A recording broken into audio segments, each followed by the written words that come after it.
솔직히 말씀드리면 저는 양정교회 유목사로 이제 14년 가까이를 충성되게 섬겼고 또 교회 건축도 아름답게 잘 마쳤고 이제 교회가 막 부흥하고 있는 시점에 참 교회가 이상하죠. 교회가 다툼과 갈등이 일어났습니다. 그 분쟁이 일어났고 결국 그 분쟁에 대한 책임은 유목사에게 결국은 돌아오게 되는 것이고 목사님의 결국 책임을 다 져야 되는 상황 속에서 제가 다 안고 떠안고 이제 교회가 화평하다면 교회가 안정화된다면 여러분 이제 그만 다투시고 은혜 가운데 화목한 가정 이루십시오. 제가 다 책임지고 나가겠습니다 하고 나왔습니다. 그런데 함께하는 교회는요 제가 잊을 수가 없어요. 그래서 상징적인 의미로는 굉장히 중요하다고 생각하는데 첫째는 제가 첫 번째 이제 저를 부르신 교회가 총회 재판국장님 교회에서 저를 불러주셨어요. 그리고 부흥회를 맡기셨어요. 그것은 뭐냐면 하등의 이 법적인 문제가 없는 목사다 하는 상징적인 의미죠. 그래서 총회 재판국장님이 강단에 세우시고 부흥회를 인도하게 하셨으니 이것은 저 개인적으로도 명예를 회복하는 일이고 그래서 감사한 일이고 또 함께하는 교회는 정말 우리 양정교회가 건축할 때 교회도 어려웠을 때인데 정말 우리 함께하는 교회도 정말 어렵고 힘든 때도 불구하고 저는 잊을 수가 없어요. 왜냐하면 제 핸드폰에 이 입금 내역과 출금 내역이 항상 찍히게 되어 있습니다. 교회의 모든 그 재정적인 부분이 입금이 어떻게 되고 있고 누가 헌금을 어떻게 하고 있고 누가 얼마를 했는지 또 나가면 출금에 어디에 출금이 되고 있는지를 다 확인이 돼요. 그런데 함께하는 교회가 딱 찍힐 때마다 눈물이 나요. 이 교회도 힘들고 어려운 교회인데 아니 이 함께하는 교회보다 더 큰 교회가 교회 건축한다고 함께하는 교회가 그렇게 헌신하고 희생하고 있다는 것을 생각할 때 저는 마냥 기쁘게 받을 수가 없었어요. 그래서 제가 이 핸드폰을 붙들고 얼마나 기도했는지 몰라요. 하나님 진짜 교회다운 교회입니다. 정말 형제의 교회가 건축한다고 이 일에 기쁨으로 동참하고 참여하는 이 함께하는 교회 이름은 잘 줘야 돼요. 함께하는 교회였으니까 이름 잘 줘야 돼요. 제 이름은 빼어날 수의 벼슬관이에요. 그래서 빼어난 벼슬을 하는 사람이 되는데 지금 무임 목사예요. 빼어난 벼슬은 못하고 있지만 어쨌든 목사가 됐잖아요. 얼마나 감사해요. 그런데 저는 함께하는 교회 너무 감사해요. 장사호 목사님 뿐만 아니라 성도 여러분들의 헌신이 너무 귀해요. 뭐 목사님이야 저랑 너무 친형제와 같이 가까이 지내니까 너무 귀하고 너무 귀하지만 그런데 성도들은 만약에 성도들이 마음이 달랐거나 생각이 달랐으면 결코 할 수 없는 일이잖아요. 아이 목사님 우리 교회도 어려운데 아이 목사님 우리 교회보다 더 작은 교회를 돕는다면 제가 참겠습니다만 더 훨씬 더 큰 교회인데 목사님 좀 이거 너무한 거 아닙니까? 이렇게 얘기할 수도 있는데 금액이 적지 않았어요. 함께하는 교회가 양정교회 건축한다고 건축원금을 매달 보내주시는데 금액이 결코 적지 않았어요. 그 큰 금액을 함께 헌신해 주셨고 기도해 주셨고 결과적으로 건축을 마무리할 수 있었어요. 그거 생각해 보면 너무 감사하죠.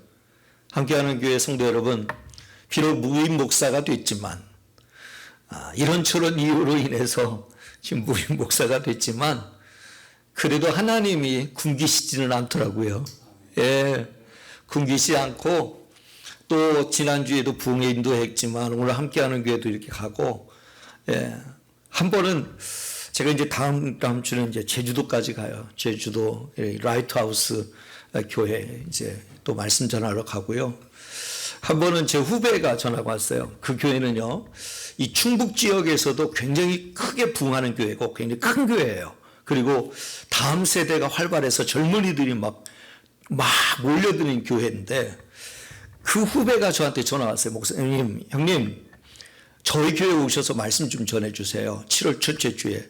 그래서 제가 황당했어요. 후배야, 난 실패한 목사야.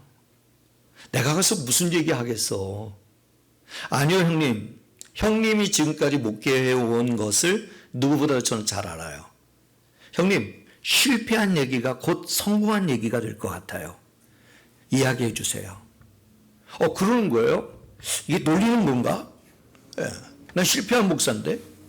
놀리는 건가? 그랬는데, 진짜 진지하게 부탁을 하는 거예요. 형님, 오셔서 우리 교회에 큰 불을 붙여주세요. 이 젊은이들에게 큰 불을 붙여주세요. 그러는 거예요. 그래, 허락은 했어요. 허락을 했는데, 내가 실패한 목사가 가서 무슨 얘기를 할 수 있을까? 이런 생각이 들었어요. 하지만 오늘 이 함께하는 교회에 제가 왔으니까 여러분들 기도해 주실 거죠? 예, 별로 생각이 없는 분들은 대답도 안 하실 거고. 기도해 주세요. 기도해 주셔서, 비록 무임 목사지만 자유로운 게 있어요. 위임 목사가 됐을 때는요, 어디 나가지를 못해요. 눈치 보여서. 어디 나가면 목사님 딴 데 알아보는가 보다, 우리 목사님 딴 데 갈라는가 보다, 이런 오해가 막 퍼뜨려져요. 소문이. 근데 무임 목사 되니까 마음대로 돌아다녀요. 부르면 가요, 그냥. 눈치 볼 일 없이. 그래서 오늘 두 번째로 저를 불러주신 교회 사임하고 이제 두 번째로 불러주신 교회가 함께하는 교회, 상징적 의미가 굉장히 강해요. 저한테는 굉장히 은혜로운 교회고, 결코 잊을 수 없는 교회고, 늘 기억하는, 사랑으로 기억하는 교회. 오늘 오니까 이 밥 짓는 냄새가 너무 정겨워요. 예, 밥 짓는 냄새가 너무 정겹고, 콩나물국이 너무 맛있을 것 같아요. 안 먹어봤지만 정말 맛있을 것 같아요. 이 밥이 다 됐다고 소식을 알리는 이 소리가 얼마나 정겨운지, 마치 우리 집에 와 있는 것 같았어요. 우리 집에 목회하다가 힘들었을 때 집에 가면 어머니가 밥을 지어서 저렇게 해 주시거든요. 근데 우리 집에 와 있는 것 같이 따뜻해요. 여러분, 함께하는 교회는 가족입니다. 뗄래야 뗄 수 없는 너무 존귀한 가족입니다. 서로를 존중하고 서로를 이해하는 가족입니다.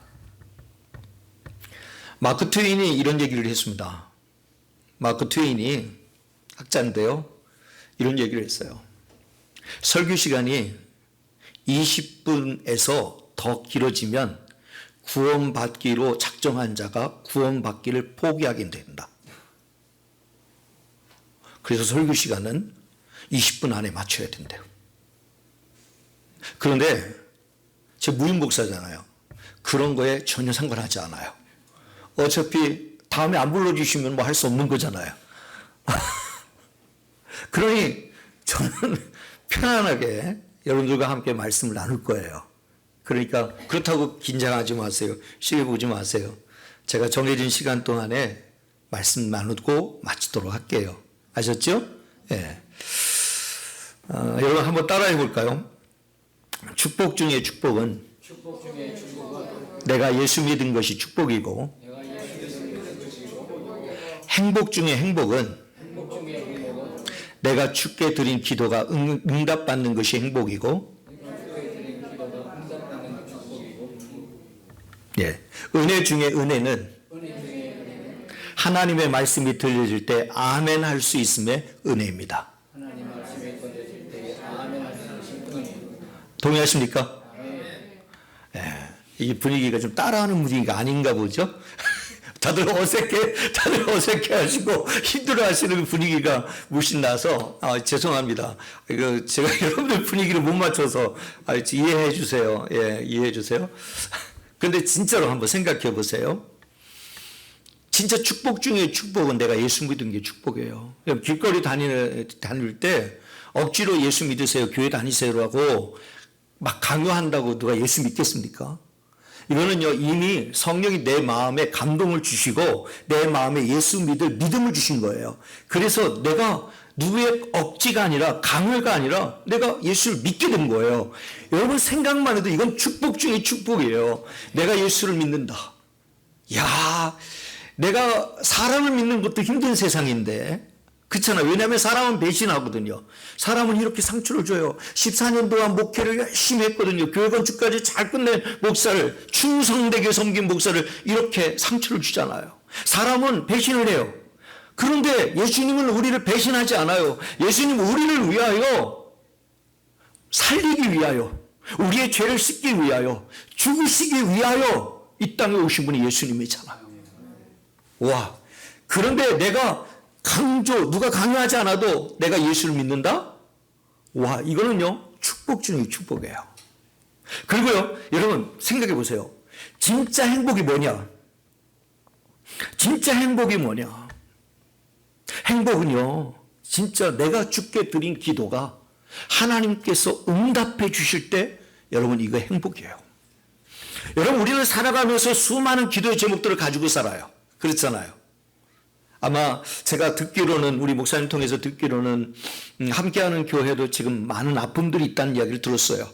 육체의 질병으로 고통당하는, 또 암으로 인하여 힘든 시간들을 보내고 있는 성도들이 있다는 이야기를 들었어요. 그래서 너무 가슴이 아파요. 성도들이 행복해야 되는데 성도의 그런 아픔의 시간, 고난의 시간을 보내고 있다는 것이 마음이 아파요. 바라기는 주의 치료하심으로, 무엇보다도 성도들이 오늘 중보기도 짝을 정하시고 함께 중보기도 하신다고 말씀하시는데, 여러분들이 하나님께 올려드리는 기도마다 응답되는 놀라운 역사가 나타나기를 주님의 이름으로 축복합니다.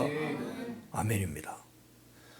제가 지난주 갔던 교회 목사님은 제가 감히 쳐다도 못 볼 되게 높으신 분이에요. 우리 총회에서도 규칙부장, 헌법위원장, 재판국장 다 하신 분이에요. 이렇게 완전히 다 섭렵하신 분이 없는 분이에요. 그런데 그분이 계신데 제가 설교를 딱 마쳤는데요, 사모님이 얼른 막 오시더니, 목사님, 제가 여기가 아프고 여기가 아픈데 목사님 저를 위해 기도해 주세요. 아유, 제가 감히, 목사님한테 기도 받으세요, 사모님. 제가 감히, 아니요. 하나님 저한테 마음 주셨어요. 목사님, 저를 위해 기도해 주세요. 그래서 제가 허락받았어요. 목사님, 제가 사모님 위해 기도해 드려도 될까요? 그랬더니, 얼마든지 이렇게 하시더라고요. 그래서 제가 간절히 몸에 손을 대고 기도해 드렸어요. 하나님, 오장육부를 붙드시고 모든 어그러지고 모든 상처난 부위마다 주님이 지으시고 창조하신 목적과 기능대로 몸의 기능이 지금 이 시간에 원위치될지어다. 다시 회복되어지고 힘을 발하여 건강을 다시 회복할지어다. 이렇게 간절히 기도했어요. 예. 그랬더니 5월 5일날 또 만나줘요. 목사님 밥 사주시겠대요. 이거 은혜가 있는 거죠. 예, 할렐루야. 예, 저가 뭐라고. 할렐루야. 이게요, 주 안에서 만난 가족이기 때문에 그래요. 만나면 늘 반가워요. 만나면 뭐라도 더 해주고 싶은 거예요. 만나면 더 챙겨주고 싶은 거예요. 우리 장상호 목사님 맨날 저한테 뭐 이렇게 필요한 거 없냐고, 요즘 방은 구했냐고, 요즘 마음이 힘들면 어떡하냐고, 내가 날마다 기도하고 있다고. 큰일 났어요. 여러분들 위해 기도해야 될 시간에 저를 위해 기도할 시간으로 빼앗아서 죄송합니다. 늘 저를 위해서 안타까운가 봐요. 불쌍한가 봐요. 이게 가족이죠. 가족. 자, 사랑하는 여러분, 결국 우리 사랑하는 여러분들이 드려지는 그 기도마다 다 응답되는 은혜가 있기를 주님의 이름으로 축복합니다. 아멘. 여러분, 가족은요, 우리 가족 식구들 중에 누가 한 사람이 아프면 마음이 쓰여요. 나가서 마음이 편치 않아요. 계속 기도하게 돼요. 하나님 긍휼을 베풀어 주세요. 하나님 그 막힌 길이 열리게 해주세요. 시온의 대로가 활짝 열리게 해주세요. 하나님 그 육체의 강건함을 주세요. 이렇게 기도하잖아요. 그런데요, 우리 가족들이 함께 서로를 위해서 하나님 앞에 기도를 올려드릴 때 하나님 그 기도에 응답하실까요? 하지 않을까요? 당연히 응답하시죠. 할렐루야. 무엇보다도 성경의 말씀에 보면 두세 사람이 내 이름을 모인 곳에 내가 그들과 함께 하시겠다고 말씀하고 있어요. 자, 그렇다면 두세 사람이 함께 합심하여 그 연약한 일을 위해 기도할 때 하나님이 그 기도 안 들어주실까요? 당연히 들어주시는 거예요. 할렐루야. 나는 약해도, 나는 힘이 없어도, 나는 부족해도, 그래도 두세 사람이 예수의 이름으로 모여 함께 기도할 때 하나님께서 육체의 강건함 뿐만 아니라 영혼의 강건함도 주시고 정신의 피곤도 사라지게 할 줄 믿습니다. 아멘. 이게 믿음이에요. 이게 믿음.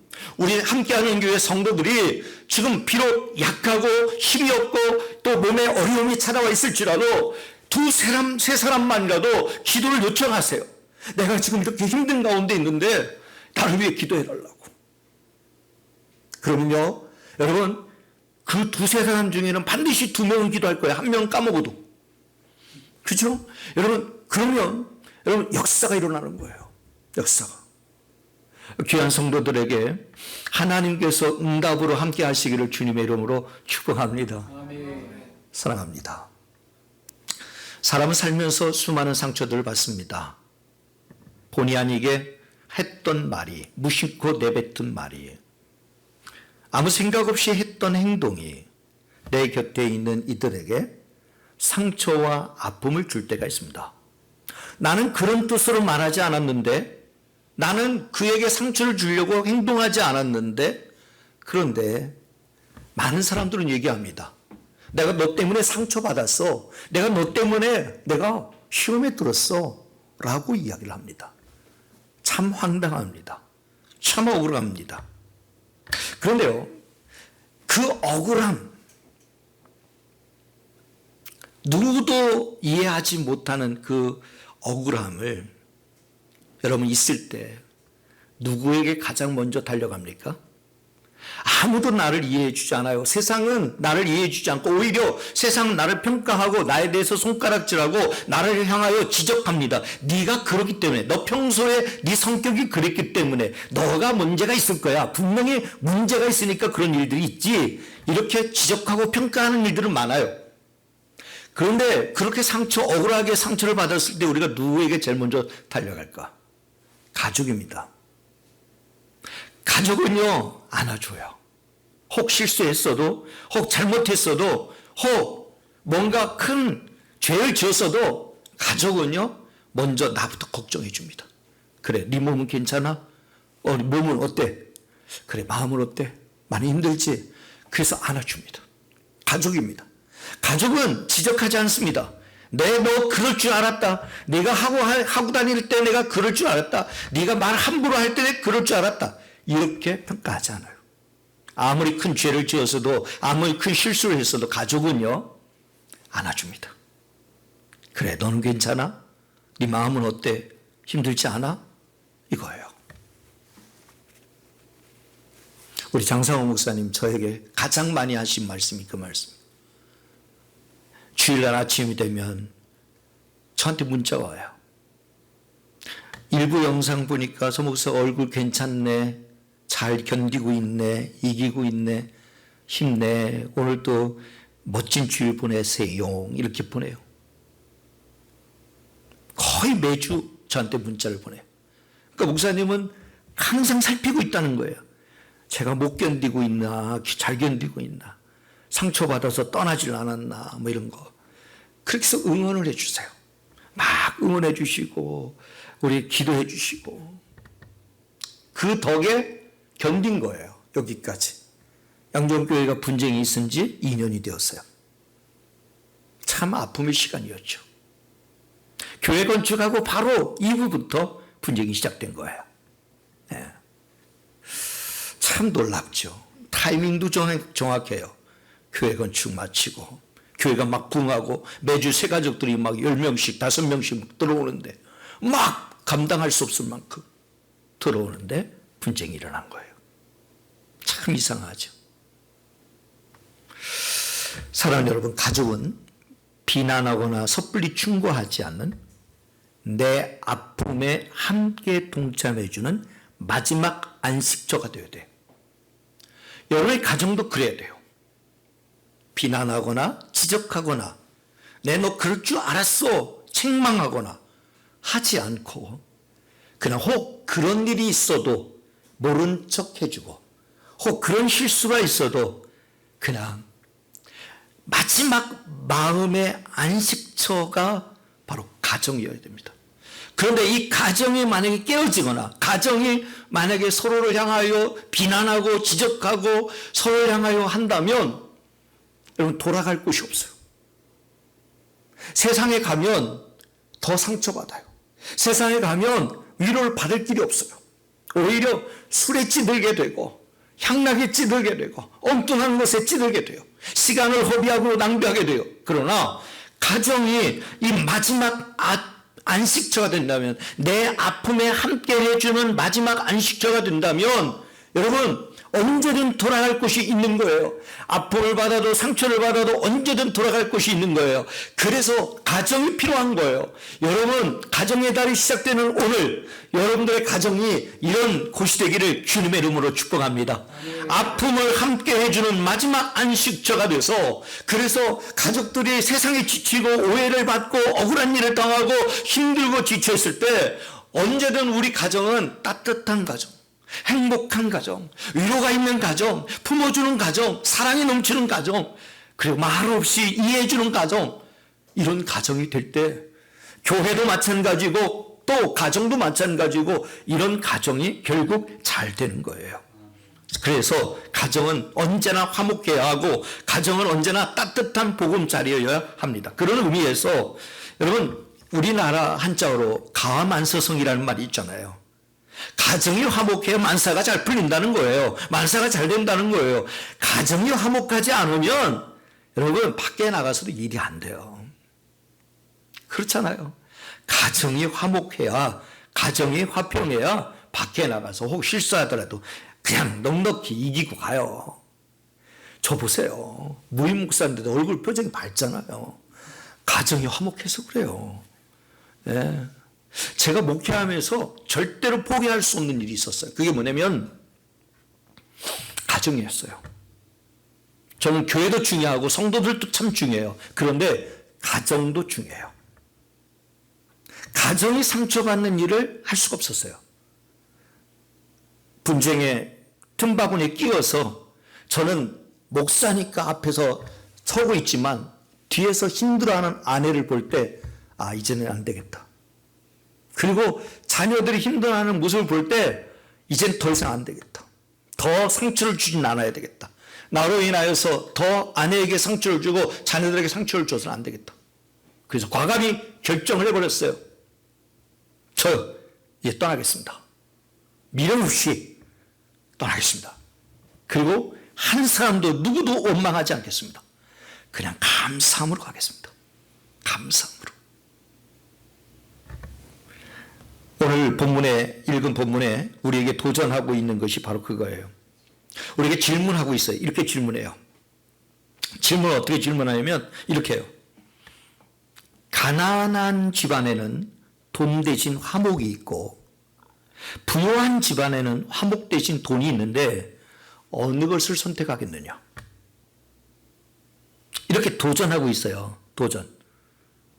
가난한 집안에는 돈 대신 화목이 있고 부유한 집안에는 화목 대신 돈이 있는데 어느 것을 선택하겠는가 하는 질문을 하고 있어요. 여러분 어느 것을 선택하겠습니까? 야, 그래도 뭐니 해도 돈이지 뭐. 돈이 있어야지, 돈이. 돈 없으면 가정도 깨지고 뭐 다 관계도 깨지는 거지. 돈이. 여러분 어떠십니까?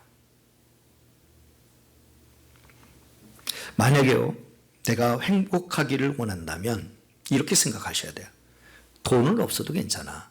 가정이 화목하면 돼. 이거요.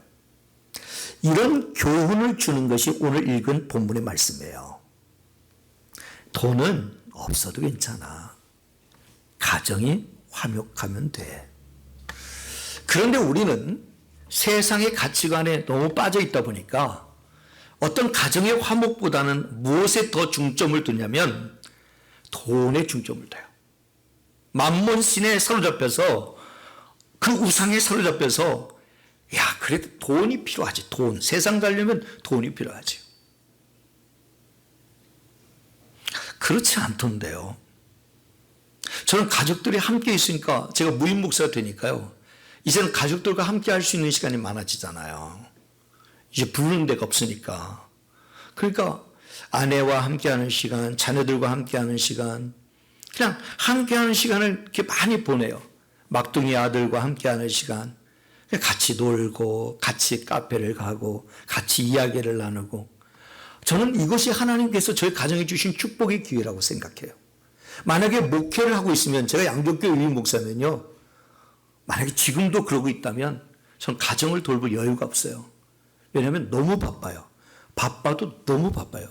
스케줄을 내가 만드는 게 아니라 부교육자들이 만들어 와요. 그렇기 때문에 막 스케줄이 저녁에도 잡히고 낮에도 잡히고 막 잡혀요. 그럼 계속 움직여야 돼요. 그럼 가정을 돌볼 시간이 없어요. 그런데 지금은 일을 다 내려놓으니까 감사하죠. 그러니까 가난하지만, 가난한 게 흉은 아니에요. 가난하지만 가정이 화목한 게 복이더라고요. 네. 그래서 오늘 1절의 말씀에 보면 이렇게 얘기해요. 1절에 보면 마른 떡 한 조각만 있고도 화목하는 것이 제육이 집에 가득하고도 다투는 것보다 나으니라 얘기해요. 여기 마른 떡 한 조각은 물도 없이 딱딱하게 말라 빠진 떡을 가리켜 말하는 거예요. 그것도 한 조각이에요. 그것도 한 조각. 생각해 보세요. 얼마나 가난하면 진짜 그 떡 한 조각 남겨놨는데 그것도 막 말라 비틀어질 정도로 막 말라 비틀어지는 거예요. 딱딱하게 굳어진 떡이에요. 그런 떡. 그만큼 경제적으로 가장 어려운 상태를 상징적으로 묘사하고 있는 거예요. 진짜 어렵다, 찢어지게 가난하다라는 걸 표현하고 있는 거예요. 말라 비틀어진 그것도 한 조각뿐이에요. 생각해 보세요. 한 조각. 그런데 이 떡이라고 하는 것은 여러분 잘 아시다시피 떡이라고 하는 것은 언제 제일 맛있냐면 금방 한 떡이 제일 맛있어요. 그쵸? 말랑말랑 김이 모락모락 막 그거 막. 그래서 제 딸이 서울에 이제 직장이 돼서 이제 서울에 집을 구했어요. 근데 그 집을 구할 때 그 절대적 기준이 뭐였는지 아세요? 여러분들 웃을지 모르지만 그 집 앞에 가래떡집이 있는 거예요. 그래서 이 집이다. 왜냐하면 제가 가래떡을 너무 좋아해요. 그런데 이 집이 특징이 뭐냐면 아침 9시마다 날마다 새로 가래떡을 뽑아요. 그래서 그것도 딱 아침에 9시에 딱 가래떡을 뽑아서 그 바로 앞에 이렇게 진열을 해놔요. 그럼 막 김이 모락모락 나요. 그 향이 막 밖에까지 나잖아요. 가래떡 향이. 와, 이 집이다. 여기 집 정하자. 그리고 그 집에, 딸 집에 가면 제가 제일 먼저 9시 줄 서 있어요. 그리고 나온 그 가래떡 사갖고 와요. 한 줄에 2,000원이에요. 그러면 3줄 사갖고 와요. 그러면 막 먹어요. 그리고 저 막 먹으면서 가족들 줘요. 먹어보라고, 맛있다고. 그럼 저만 먹고 있어요. 나중에는. 가족들은 안 좋아해요. 안 좋아해요. 저만 먹고 있어요. 그만큼 제가 가래떡을 너무너무 좋아하는데, 어쨌든 떡은 가장 맛있을 때는 언제냐면 금방 한 떡이에요. 금방 한 떡이 제일 맛있어요. 그런데 오늘 본문에 보니까 어떻게 하고 있어요? 김이 모락모락 나고 말랑말랑한 떡이 아니라 딱딱하게 굳어진, 비틀어진 한 조각의 떡이에요. 그런데 그 한 조각의 떡을 두고도 화목한 것이 낫다는 거예요.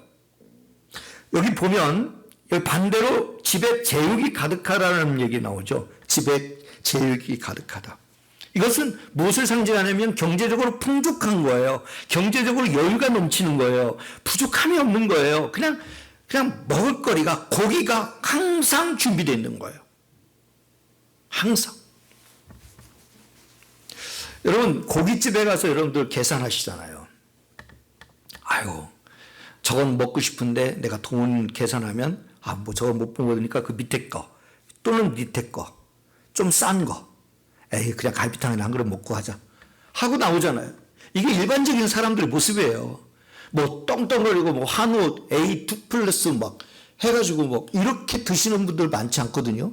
여러분들은 드시는지 모르겠지만 저는요, 밑에 단계 에이, 갈비탕 한 그릇 먹고 나가자. 그러고 나오거든요. 대개의 경우. 그런데 지금 이 본문의 말씀에 보면 이거 제육이, 고기가 넘치는 거예요. 그냥 늘 질비하게 있는 거예요. 늘. 마르지 않는 거예요. 자, 그렇다면 보세요. 여기 제육이라는 단어를 좀 볼 필요가 있어요.